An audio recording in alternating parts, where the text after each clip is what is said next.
कि यहाँ कर्ज माफ़ी है और धर्मांतरण है, यहाँ बस्तर है, आप उसे कैसे भूल गई? वनोपज, उसे कैसे भूल गए? तो वो बहुत इंपॉर्टेंट है बस्तर में, वनोपज, उसमें तेंदुपत्ता है। दोनों सरकारों ने उसके लिए, मतलब सरकारें यानी चाहे सत्ताधारी दल हो या विपक्ष, दोनों का फोकस है कि वनोपज, आदिवासी उनकी फसल बढ़ाएं, क्योंकि धान बस्तर में नहीं है, वहाँ वनोपज है, वहाँ तेंदुपत्ता है। इसके अलावा वहाँ शराबबंदी की बात होती है, तो बस्तर में शराबबंदी नहीं है, वहाँ मान, उस शराब को मान कहते हैं, और वहाँ मतलब एक परंपरा है, चाहे वो शादी हो या धार्मिक हो, उसमें उसका सेवन करना एक अच्छा निशान। मैं आपको अपनी मिसाल बताऊं कि लगातार कई किलोमीटर में पैदल चाय की दुकानों पर चर्चा करने के दौरान लोग नाराज नहीं हैं। जबरा फैन जिसको बोलते हैं प्रधानमंत्री मोदी के, वो लोग अभी हैं। इसी वजह से दोनों राज्यों में मोदी के नाम की गारंटी दी गई है। ये आप समझिए, 18 साल की सत्ता विरोधी लहर की बातें, एंटी इनकम्बेंसी की बातें, पर प्रधानमंत्री ने जो आकलन कहे जा रहे थे 40 दिन पहले, जो कांग्रेस मध्य प्रदेश में नजर आती है, बाद में पता चलता है कि नहीं, वो दरअसल एज पीछे हो रहा है। एक बात और, अलग अलग संपादकों से हमने लगातार चर्चा की है, अभी भी हमारे सहयोगी जो प्रशांत है वो अलग अलग अंचल में जाकर संपादकों से बात कर रहे हैं। अगर कोई कांग्रेस के लिए कॉन्फिडेंट है भी, तो वो ये कह रहा है कि नहीं, ये सिर्फ 23 है, 24 के मामले में सिर्फ प्रधानमंत्री मोदी। यही बात छत्तीसगढ़ में भी आपको नजर आएगी। चाय की दुकान वाला तमाम जो कार्य किए गए, केंद्र सरकार के काम किए गए, वो एक एक करके आपको गिना देगा, और उसकी गहरी छवि उसमें है। एक बात, तिवरा की बात आई और तेंदुपत्ता की बात आई। तिवरा 60 के आसपास, मेरा ख्याल है, गरीबों का भोजन 60 के आसपास इसे बैन कर दिया गया था। अब वही तिवरा छत्तीसगढ़ की सियासत के सेंटर में आ गया, क्योंकि उसका मेरा ख्याल है उसमें जो उपज होती है वनोपज, उसमें उसे ला दिया गया।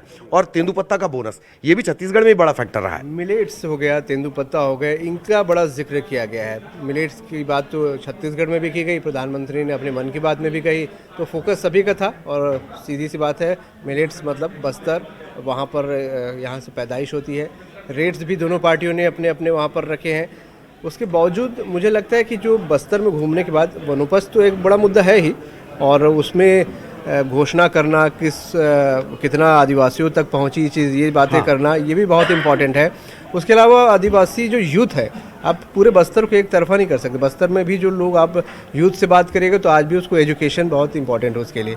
वो चाहता है कॉलेज यहाँ आ जाए, फैकल्टी आ जाए, वो चाहता है उसको रोजगार मिल जाए, यहाँ पे माइग्रेशन। मैं बस्तर में थोड़ा और अंदर जाना चाहूंगा। बस्तर और सरगुजा, ये चिंता की बात तो है कांग्रेस के लिए। जो पहले कांग्रेस कॉन्फिडेंट थी सरगुजा और बस्तर को लेकर, पूरी मेहनत शिफ्ट करनी पड़ी है पहले फेज में। देखिए, बस्तर में निश्चित रूप से पिछली क्लीन स्विप था, कांग्रेस बस्तर सरगुजा सभी जगह थी, बीजेपी 0 पर थी, तो बीजेपी को गेन होना तय है। और मुझे लगता है बीजेपी ने लगभग 2 साल से वहाँ पर काम करना शुरू कर दिया था ग्राउंड लेवल पर। तो इसका नतीजा मुझे लगता है कि अब जब आफ्टर पोलिंग, अब लोग मानने लगे इस बात को कि हाँ, कुछ माहौल वहाँ पर बीजेपी के फेवर में दिख रहा है।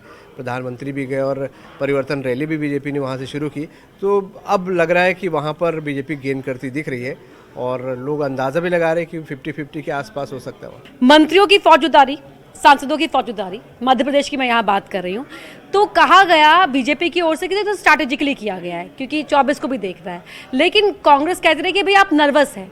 इंदौर भी आप गए थे, तो क्या आपने पाया कि जो नॉट ओनली इंदौर लेकिन पूरा, क्या ये सीटें क्लियर हैं या फंसी हुई हैं? निश्चित तौर पर एक बड़ा सवाल यहाँ पर है, क्योंकि जो बड़े नेता हैं, चाहे अगर हम कैलाश विजयवर्गीय की बात करें, मैं इंदौर गया हुआ था, वहाँ उनसे हमने बात की, उन्हें वो सीट दी गई, इंदौर 1 दी गई, जहाँ पर कांग्रेस का मौजूदा विधायक था। तो निश्चित तौर पर बीजेपी को हम इस तरह से देख सकते हैं। हमने बीजेपी के नेताओं से बात की, उनका साफ तौर पर कहना था कि हम पूरी ताकत के साथ चुनाव लड़ रहे हैं, तो इसे हम बीजेपी की ताकत के मान सकते हैं कि बीजेपी अपने कद्दावर नेताओं को भी यहाँ पर उतारा हो। चाहे मध्य प्रदेश की बात करें, छत्तीसगढ़ के बारे में बात करें, दोनों ही जगह मंत्रियों को उतारा है, सांसदों को उतारा है। तो निश्चित तौर पर बीजेपी जो है वो अपनी पूरी ताकत के साथ चुनाव लड़ रही है। जी, तमाम लोग हैं वो कहेंगे कि कुछ और शब्दों से हमें नवाजेंगे, लेकिन देखिए, ये मेरा एक्सपीरियंस है कि बीजेपी की जो पूरी टीम है, जहाँ जहाँ इलेक्शन होते हैं, कुछ भी होता है, वो जितना ज़मीन पर काम करती है ना, उतना कोई और पार्टी के कार्यकर्ताओं को मैंने काम करते फिलहाल नहीं देखा, चाहे वो स्ट्रैटेजी बना रहे हो या उसे इम्प्लीमेंट करने की बात हो। सुधीर जी, देखिए, एक सवाल यहाँ पर ये भी है कि ओवरऑल हम अगर कंक्लूड करने की बात करते हैं, तो बीते कुछ सालों में, क्योंकि मध्य प्रदेश, भोपाल की आबो हवा बहुत अच्छी है। आज एक लड़की जो भोपाल से अभी हमारे यहाँ नोएडा में शिफ्ट हुई है, हमने बात हो रही थी AQI की, तो उसने कहा कि भोपाल में अगर मौके मिले ना, तो भोपाल छोड़कर मैं आना ही नहीं चाहूँगी। तो क्या लगता है कि वो मौके इस बार या कोई भी सरकार दे पाई है पिछले कुछ सालों में? जिन मौक़ों की हम बात करते हैं, किसी भी युवा के लिए सबसे बड़ा मौका होता है कि उसको अपनी जगह छोड़कर न जाना पड़े, जिसको हम पलायन के बाद अक्सर आप सुनते होंगे कि पलायन की जो सबसे बड़ी वजह होती है, वो किसी भी राज्य में जो पलायन होता है वो बेसिकली रोज़गार को लेकर होता है। अगर उसे अपनी जगह पर रोज़गार नहीं मिलता है तो उसकी मजबूरी होती है कि वो अपनी जगह को छोड़कर दूसरी जगह काम के लिए जाए। जो कहते हैं ना कि पापी पेट का सवाल है। तो जब मौक़ों की हम बात आती है तो भले ही वो युवाओं के लिए मौक़ों की बात करें या एक चीज़ और इस दिशा में सरकारों का जो हम बात करते हैं, सरकारें काम करती भी हैं जिन पर काम करने के अलावा लोगों तक उसको पहुंचाने की ज़रूरत है, वो है लोगों का स्किल डेवलपमेंट। अब आपके पास अगर कोई स्किल है, स्किल होने के बाद अगर उस स्किल से जुड़े काम आपके पास नहीं है, तब आप क्या करेंगे? तो इस दिशा में जब काम होगा कि स्किल के साथ साथ अपने लोकल जगह पर लोगों को जब नौकरियां मिलने लगेगी, काम मिलने लगा, तो उसका पलायन भी रुक जाएगा और मौके भी मिलेंगे जिन मौक़ों की आप बात कर रहे हैं। तो निश्चित तौर पर मौके लोगों को मिलने चाहिए ताकि उनको कहीं जाना ना पड़े, और सियासी प्रदूषण जो होता है वो दूर करने की बहुत ज़रूरत है ताकि देश भी खुलकर सांस ले सके। ये बहुत अच्छा शब्द सिखाया है, सियासी प्रदूषण। कल ललित ने मेरे को सिखाया था नमूदार हुए, और आज सियासी प्रदूषण। ललित, अब ओवर टू यू, अब समय भी हो गया है। हाँ बिल्कुल, वक्त चूंकि हो चुका है, चर्चाओं के दौर भी चल रहे हैं, लगातार जिम्मेदारियां भी हैं, सबके चेहरों पर आपको नज़र आ रहा होगा कि बातचीत के साथ वो अपनी अपनी काम की जिम्मेदारी भी निभानी है। लेकिन फिर मैं आपको कहूँ कि तमाम बातें हमने आपको बता भी दी और नतीजे हमने आपको नहीं बताए हैं।